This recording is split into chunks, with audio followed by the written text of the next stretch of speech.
Erravelli farm house లో కేసీఆర్ తో కేటీఆర్ కీలక సమావేశం నిర్వహిస్తున్నారు. మాజీ మంత్రి జీవన్ రెడ్డి పార్టీలో చేరిక, ప్లీనరీ ఎక్కడ నిర్వహించాలనే దానిపై చర్చిస్తున్నట్లు తెలుస్తోంది. కేసీఆర్ తో సమావేశం తర్వాత కేటీఆర్ నేరుగా జగిత్యాల వెళ్లనున్నారు. జీవన్ రెడ్డిని పార్టీలోకి ఆహ్వానించనున్నారు. ఈ నెల 27న బీఆర్ఎస్ ఆవిర్భావ దినోత్సవం జరగనుంది. అదే రోజు జీవన్ రెడ్డి గులాబీ కండువా కప్పుకుంటారని తెలుస్తోంది.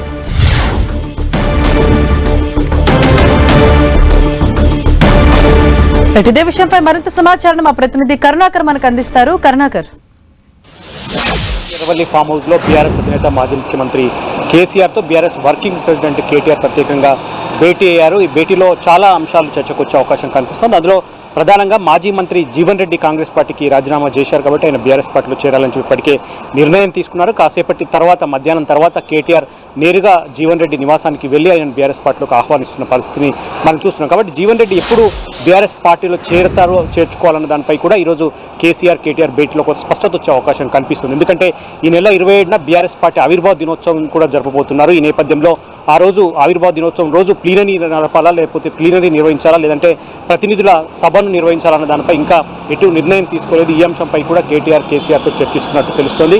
కాబట్టి ఈ భేటీలో జీవన్ రెడ్డి ఎప్పుడు పార్టీలో చేరుతారు అన్న దానిపై స్పష్టత వచ్చే అవకాశం కనిపిస్తుంది. దాంతోపాటు బీఆర్ఎస్ పార్టీ ఆవిర్భావ దినోత్సవాన్ని ఎక్కడ నిర్వహించాలి, బీఆర్ఎస్ పార్టీ ఆవిర్భావ దినోత్సవం రోజు ప్లీనరీ నిర్వహించాలా, లేదంటే బహిరంగ సభ నిర్వహించాలా, అది కూడా కాదంటే ప్రతినిధుల సభకు మాత్రమే పరిమితం కావాలా, ఇటువంటి అంశాలన్నింటినీ కూడా కేసీఆర్తో చర్చిస్తున్నట్టు తెలుస్తుంది. దాంతోపాటు అమెరికా పర్యటన ముగించుకొని నిన్ననే కేటీఆర్ హైదరాబాద్ వచ్చారు కాబట్టి రాష్ట్రంలో నెలకొన్న తాజా రాజకీయ పరిణామాలన్నీ కూడా కేసీఆర్తో కేటీఆర్ చర్చిస్తున్నట్టు తెలుస్తోంది. Harish, thank you Karunakar.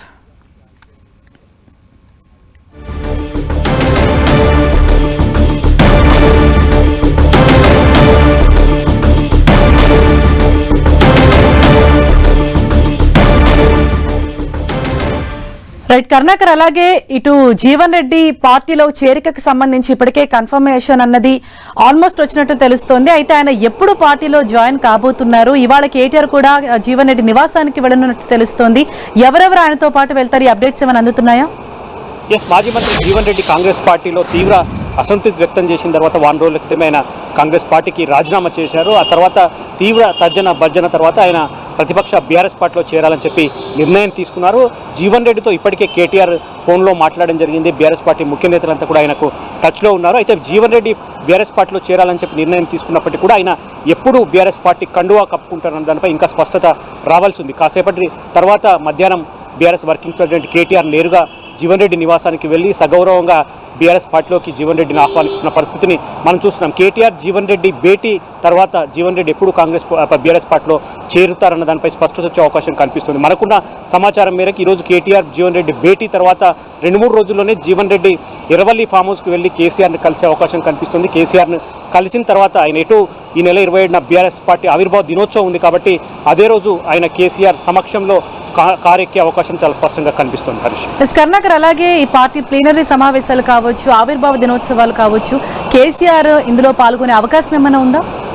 ఖచ్చితంగా బీఆర్ఎస్ పార్టీ ఆవిర్భావ దినోత్సవం ఈ నెల 27న జరగబోతుంది కాబట్టి ఆవిర్భావ దినోత్సవంలో ఖచ్చితంగా బీఆర్ఎస్ పార్టీ అధినేత కేసీఆర్ పాల్గొంటారని చెప్పి బీఆర్ఎస్ పార్టీ వర్గాలు చెప్తున్న పరిస్థితిని మనం చూస్తున్నాం. అయితే ఈసారి గత సంవత్సరంలోలాగా మనం చూసాం. గత సంవత్సరం సిల్వర్ జూబ్లీ ఉత్సవాలను వరంగల్లో భారీ బహిరంగ సభ ఏర్పాటు చేసి బీఆర్ఎస్ పార్టీ అంగరంగ వైభవంగా నిర్వహించిన పరిస్థితిని మనం చూస్తున్నాం. కానీ ఈసారి అంత పెద్ద స్థాయిలో కాకుండా సాదాసీదాగా బీఆర్ఎస్ పార్టీ ఆవిర్భావ దినోత్సవాన్ని జరపాలని చెప్పి బీఆర్ఎస్ పార్టీ నిర్ణయించినట్టు తెలుస్తుంది. ఎందుకంటే ఎటు ఈ నెల 25న తెలంగాణ జాగృతి అధ్యక్షురాలు కవిత తన రాజకీయ పార్టీని ప్రకటించబోతున్నారు కాబట్టి ఇటువంటి డిస్టర్బెన్స్ మధ్య పార్టీ ఆవిర్భావ దినోత్సవాన్ని సాదాసీదాగా సింపుల్గా నిర్వహించాలని చెప్పి అధినేత కేసీఆర్ భావిస్తున్నట్టు తెలుస్తుంది. మనకున్న సమాచారం మేరకు ఉమ్మడి రంగారెడ్డి జిల్లాలోనే ఒక చోట ఈ బీఆర్ఎస్ పార్టీ ఆవిర్భావ దినోత్సవం అదే రోజు నిర్వహిస్తే కొంత ప్లీనరీ నిర్వహించడంతో పాటు పార్టీ ప్రతినిధుల సమావేశాన్ని కూడా నిర్వహించే అవకాశం చాలా స్పష్టంగా కనిపిస్తుంది. కాబట్టి ఇప్పుడు కేసీఆర్ భేటీ జరుగుతుంది కాబట్టి ఈ భేటీలో ఈ ప్లీనరీ కావచ్చు, ఆవిర్భావ దినోత్సవానికి సంబంధించి కావచ్చు,